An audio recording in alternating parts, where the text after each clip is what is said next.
ఈరోజు మన రెసిపీ వచ్చేసి బియ్యం పిండితో బ్రేక్ఫాస్ట్ అండి. ఈ బ్రేక్ఫాస్ట్ వచ్చేసి మార్నింగ్ బ్రేక్ఫాస్ట్కి గాను, ఈవినింగ్ స్నాక్ గాను, నైట్ డిన్నర్ గాను ఎలా అయినా చేసుకోవచ్చండి. చాలా టేస్టీగా అయితే ఉంటుంది. ఈ బ్రేక్ఫాస్ట్ని అయితే చాలా ఈజీగా చాలా త్వరగా అయితే చేసుకోవచ్చు. ఇంటిల్లిపాది అందరికీ నచ్చుతుంది. అంత టేస్టీగా అయితే ఉంటాయండి. ఇంకెందుకు ఫ్రెండ్స్ ఆలస్యం, ఎలా చేయాలో ఏంటో అనేది వీడియోలోకి అయితే వెళ్ళిపోయి చూద్దామా. మరి ఇంకా ముందుగా ఒక బౌల్ అయితే తీసుకొని ఇంకా అందులోకి ముక్కాలు కప్పు దాకా బియ్యం పిండిని అయితే తీసుకోవాలి. అంటే కప్పుకి తక్కువ. అలాగే ఇందులోకి పావు కప్పు దాకా బొంబాయి రవ్వని అయితే వేసుకోవాలి. అదే బొంబాయి రవ్వ, ఉప్మా రవ్వ, సోజీ రవ్వ అంటారు కదండి. ఇంకా ఆ రవ్వనైతే ఒక పావు కప్పు వేసుకోవాలి. ఇంకా ఇప్పుడు ఒకసారి స్పూన్ తోటి బాగా కలిపేసుకుందాం. ఈ రెండింటిని బాగా కలిసిపోయేలాగా బాగా కలిపేసుకోవాలి. ఇంకా ఇలా మొత్తం బాగా కలిపేసుకొని ఇంకా ఇప్పుడు దీన్ని పక్కన పెట్టేసుకుందాం. ఇంకా ముందుగా ఇక్కడ స్టవ్ అయితే ఆన్ చేసుకొని ఒక కడాయి అయితే పెట్టేసుకున్నాను. ఇప్పుడు ఇందులోకి 1.5 కప్పు దాకా వాటర్ అయితే వేసుకోవాలి. మరొక 1 కప్పు, మొత్తం వచ్చేసి 1.5 కప్పు అయితే వేసుకోవాలి. అలాగే ఇందులోకి రుచికి తగినంత సాల్ట్ని కూడా వేసుకుందాం. ఇంకా ఇప్పుడు ఇందులోకి ఒక 1/2 టీ స్పూన్ దాకా జీలకర్ర, అలాగే 1 స్పూన్ దాకా ఆయిల్ కూడా వేసుకుంటున్నాను. ఇంకా ఇప్పుడు మొత్తం వీటిని బాగా ఇలా కలిపేసుకుందాం. ఇలా బాగా కలిపేసుకున్న తర్వాత ఇంకా మనకు ఈ వాటర్ అయితే బాగా బాయిల్ అవ్వాలి. మనకు వాటర్ అయితే బాగా బాయిల్ అవుతుంది కదా. ఇప్పుడు ఇలా కలిపి పెట్టుకున్న పిండిని అయితే వేసుకుంటున్నాను. ఈ పిండిని వేసుకొని ఎక్కడ ఉండలు లేకుండా బాగా కలిపేసుకోవాలి. చూడండి, ఇక్కడ ఇలా బాగా ఎక్కడ ఉండలు లేకుండా బాగా 1 నిమిషం పాటు బాగా కలిపేసుకోవాలి. ఇలా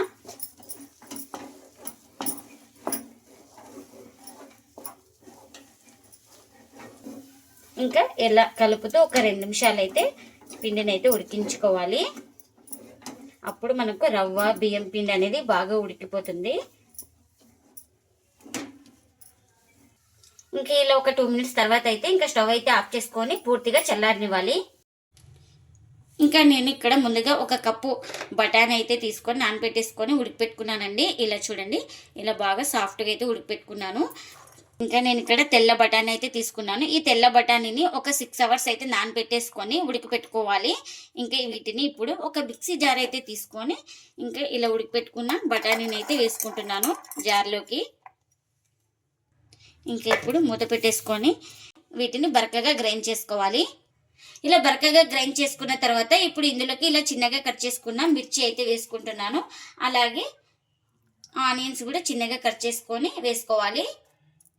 ఇంకా ఇప్పుడు ఇందులోకి రుచికి తగినంత సాల్ట్ అయితే వేసుకోవాలి. ఇంకా ఇప్పుడు మూత పెట్టేసుకొని ఇంకా వీటిని కూడా బరకగా గ్రైండ్ చేసుకోవాలి. ఇంకా ఇలా గ్రైండ్ చేసుకున్న తర్వాత ఒక మిక్సింగ్ బౌల్ అయితే తీసుకొని ఇంకా అందులోకి అయితే ఈ పేస్ట్ని అయితే వేసుకుంటున్నాను. ఇక్కడ చూపిస్తున్నాం కదా, ఇలా కచ్చా పచ్చగా ఉండాలి మనకు గ్రైండ్ చేసుకున్నాక. ఇంకా ఇప్పుడు ఇందులోకి చిన్నగా కట్ చేసుకున్న కొత్తిమీరను కూడా వేసుకుంటున్నా.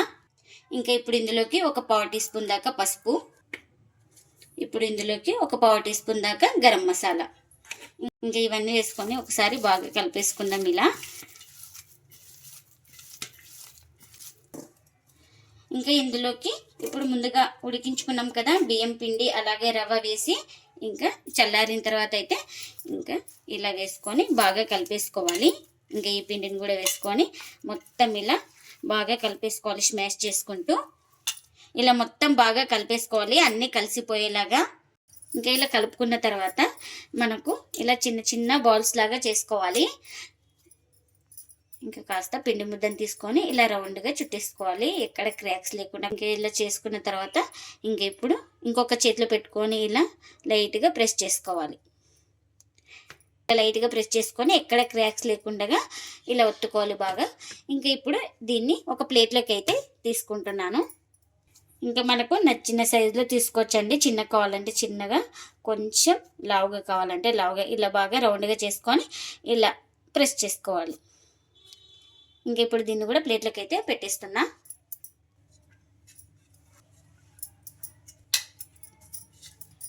ఇంకా అన్నీ ఇలా చేసుకోవాలి. ఇంకా ముందుగా ఒక చిన్న బౌల్ అయితే తీసుకొని అందులోకి ఒక 2 స్పూన్ల దాకా మైదా అయితే వేసుకుంటున్నాను. ఇంకా ఇప్పుడు ఇందులోకి కాస్త సాల్ట్ అయితే వేసుకోవాలి. ఇప్పుడు ఇందులోకి కాస్త ఇలా కట్ చేసుకున్న కొత్తిమీరను కూడా వేసుకోవాలి. ఇంకా ఇలా ఒకసారి స్పూన్ తోటి బాగా కలిపేసుకొని ఇంకా ఇందులోకి వాటర్ అయితే వేసుకోవాలి. వాటర్ అయితే వేసుకొని ఎక్కడ ఉండలు లేకుండా ఈ పిండిని అయితే బాగా కలిపేసుకోవాలి. ఇంకా ఈ విధంగా అయితే ఉండాలి. ఇంకా మనం ఇలా రెడీ చేసుకున్న వాటిని ఈ పిండిలో అయితే ఇలా డిప్ చేసుకోవాలి. ఇలా మైదా అన్నీ వేసి కలిపేసుకున్నాం కదా, ఇలా డిప్ చేసుకొని ఇంకా నేను ఇక్కడ వీటిని ఫ్రై చేసుకోవడానికి ఆయిల్ కూడా పెట్టేసుకున్నాను. ఆయిల్ కూడా హీట్ అయింది. ఇంకా ఇలా డిప్ చేసుకున్న దాన్ని ఇంకా ఇప్పుడు ఆయిల్లోకి అయితే వేసుకుంటున్నా. నిదానంగా వేసుకోవాలి.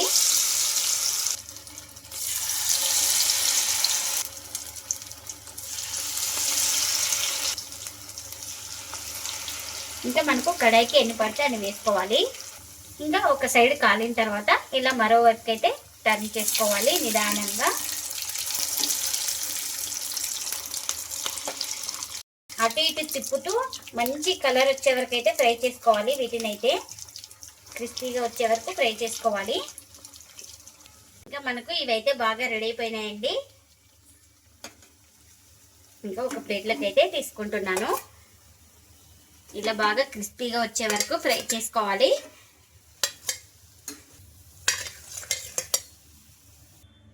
ఇంకా మిగిలిన వాటిని కూడా ఇలాగే సేమ్ డిప్ చేసుకొని ఇంకా ఆయిల్లోకి అయితే వేసుకోవాలి. మనం మంటను అడ్జస్ట్ చేసుకుంటూ కాల్చుకోవాలి. అప్పుడే మనకు లోపల దాకా బాగా ఫ్రై అవుతుంది. ఇంకా మంటను హైలో పెట్టి కాలిస్తే లోపల పచ్చి పిండి అయితే ఉంటుంది, పైన కాలినట్టు ఉంటుంది. మనకు మీడియం టు లో ఫ్లేమ్లో ఫ్రై చేసుకోవాలి వీటిని. ఇంకొక సైడ్ కాలిన తర్వాత అయితే ఇలా టర్న్ చేసుకోవాలి ఇంకొక వైపు. ఇంకా వీటిని కూడా అటు ఇటు తిప్పుకుంటూ మంచిగా కాల్చుకోవాలి.